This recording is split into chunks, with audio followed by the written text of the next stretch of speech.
And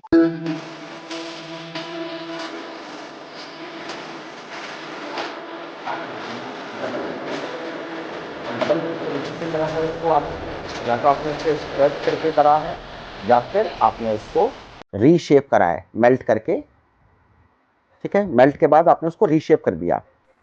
तो अब होगा क्या, देखो, अगर मैं बात करूं ओरिजिनल रेजिस्टेंस यानी कि पहले वाला रेजिस्टेंस, तो उसकी वैल्यू क्या होती, रो, यहाँ पे लेंथ कौन सी आती, पहले वाली लेंथ, और नीचे एरिया आता, वो भी कौन सा आता, पहले वाला। तो जिस भी चीज़ के नीचे ऐसे सफिक्स में जीरो लगा दिया, इसका मतलब होता है कि ओरिजिनल कंडीशंस में। ठीक है, जो भी फैक्टर है यहाँ पे ए नॉट से मेरा मतलब क्या है कि ओरिजिनल एरिया। तो अगर यहाँ पे ये वाले फैक्टर्स का चेंज आ रहा है, तो अब जब आपको नया रेजिस्टेंस लिखना होगा किसी चीज़ का, तो नए रेजिस्टेंस का फॉर्मूला क्या आएगा, तो नए रेजिस्टेंस का फॉर्मूला आएगा यहाँ पे रो। अब रो में क्या होगा, कोई चेंज है नहीं है, क्योंकि आपने उसको दोबारा से बनाया है, ये कांस्टेंट है। और यहाँ पे था एरिया, और यहाँ पे सॉरी यहाँ पे लेंथ और यहाँ पे एरिया, लेकिन ये वाली लेंथ कौन सी आएगी, नई लेंथ, तो मैंने इसको एल डैश लिख दिया। और यहाँ पे एरिया कौन सा आएगा, नया वाला, तो उसको ए डैश लिख दिया। इस तरह से वेरिएबल्स को चूज करो, मतलब कर लिया करो। ठीक है, या फिर जो मॉडिफाइड है वो लेंथ हो गई एल डैश, और ए डैश क्या हो गया, नया या फिर मॉडिफाइड एरिया। तो अगर आप दोनों इक्वेशंस को एक साथ देख करके कंपेयर करोगे, तो आप कंपेयर कर सकते हो डायरेक्टली। आपके पास दो इक्वेशंस हैं, एक में रेजिस्टेंस की वैल्यू पहले वाले रेजिस्टेंस की दे रखी है, दूसरे में बाद वाले की दे रखी है।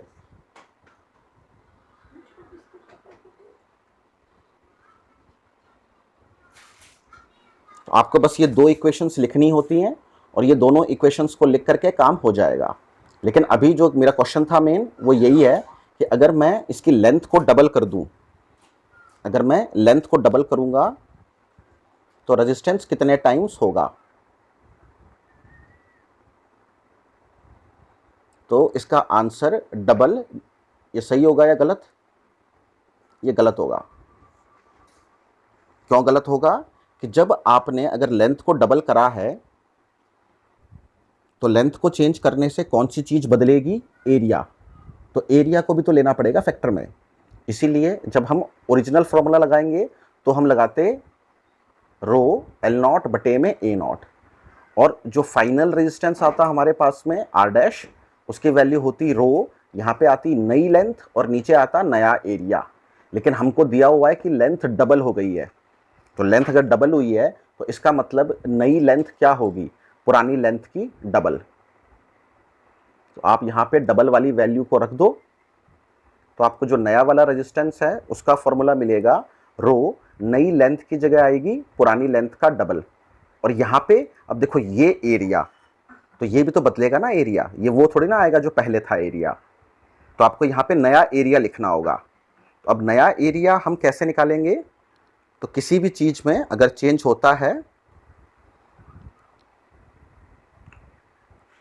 आपने किसी भी चीज़ को तोड़ा मरोड़ा और बाद में और पहले के फैक्टर में आप देख रहे हो कि क्या सेम रहेगा, तो आप बोलोगे कि उसका मास सेम रहेगा या चेंज होगा। तो मास सेम रहेगा, हम ये मान के चल रहे हैं कि इतना नहीं उबाला उसको कि वो मतलब इवापोरेट हो गया। दूसरी बात होती है डेंसिटी। तो डेंसिटी तो हर मेटल की अपनी कैरेक्टरिस्टिक होती है। ठीक है, ये जो भी मटेरियल है उस पर डिपेंड करती है। तो जब तक आपका मटेरियल चेंज नहीं होगा, मतलब आपने अगर लिया था मान लो कॉपर को, और आपके पास कॉपर कॉपर ही रहे, कॉपर बदल करके कुछ और नहीं हो गया, तब आप क्या बोलोगे कि उसकी डेंसिटी भी सेम रहेगी। तो हमारे पास दो चीजें होती हैं, एक मास और एक डेंसिटी।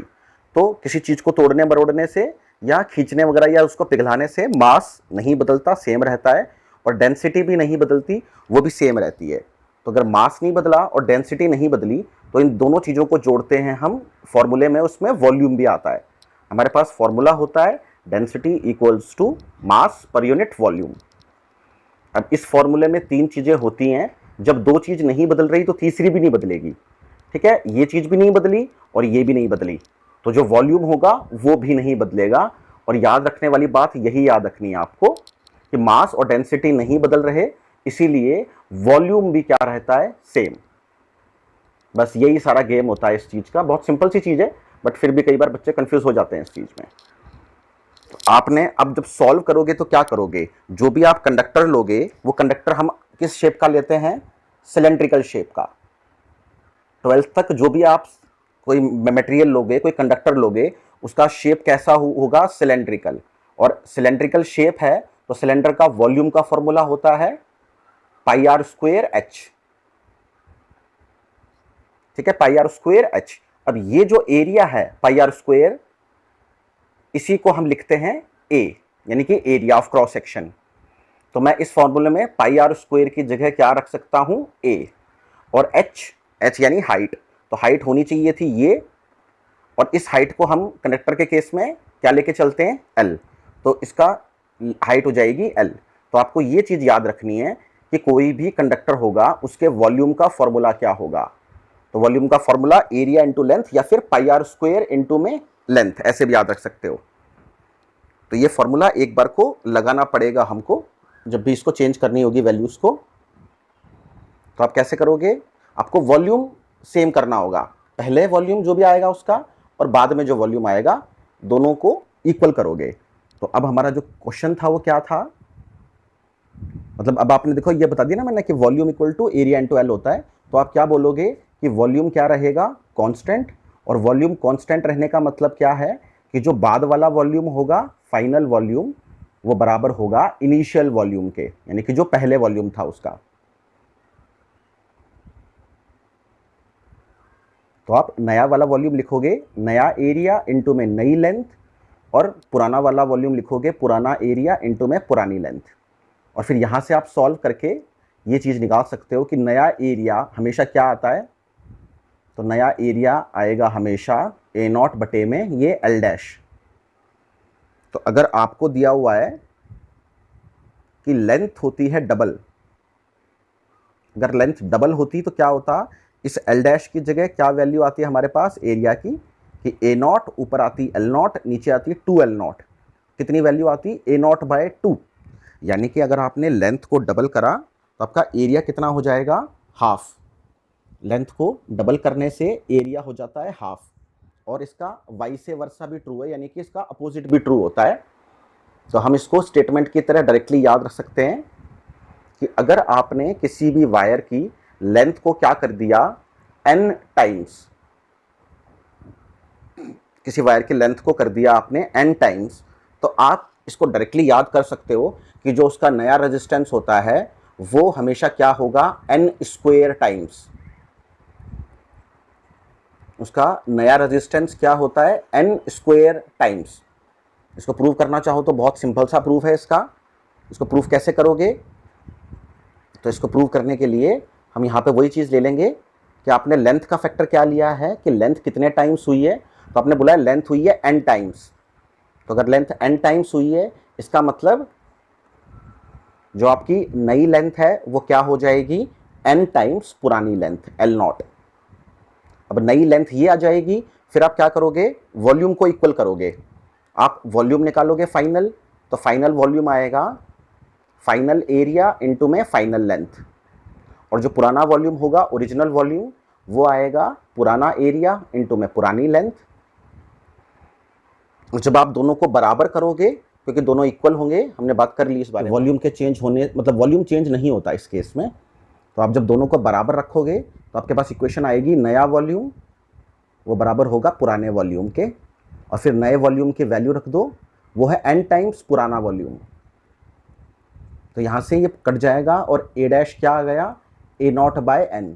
तो इस चीज़ को डायरेक्टली याद रख सकते हो तुम, एक फैक्ट के रूप में सही है ये चीज़, कि अगर लेंथ n टाइम्स होती है, अगर लेंथ होती है n टाइम्स, तो उसका जो एरिया होगा हमेशा वो क्या होता है, 1/n टाइम्स, उसके इनवर्स प्रोपोर्शनल होता है। मतलब आप इसको अगर प्रोपोर्शनैलिटी को समझते हो तो आप ऐसे बोल सकते हो कि एरिया और लेंथ में इनवर्स प्रोपोर्शनैलिटी होती है। इसका मतलब एरिया बढ़ने से लेंथ कम हो जाएगी, और इसका वाइस वर्सा भी ट्रू है। तो इसका नया एरिया क्या आ गया, ए डैश बाय n। अब हम इसका नया रेजिस्टेंस भी निकाल सकते हैं तो अगर आप अब इस वायर का नया रेजिस्टेंस निकालेंगे तो उसकी वैल्यू क्या आएगी, आप कंपेयर कर लो।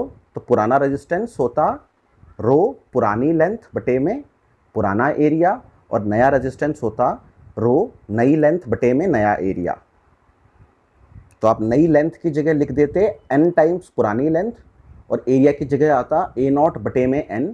तो ये n ऊपर जा करके मल्टीप्लाई होगा इससे, और n स्क्वायर बाहर आ जाएगा, और आपके पास बचेगा लिखा हुआ रो l नॉट बटे में a नॉट।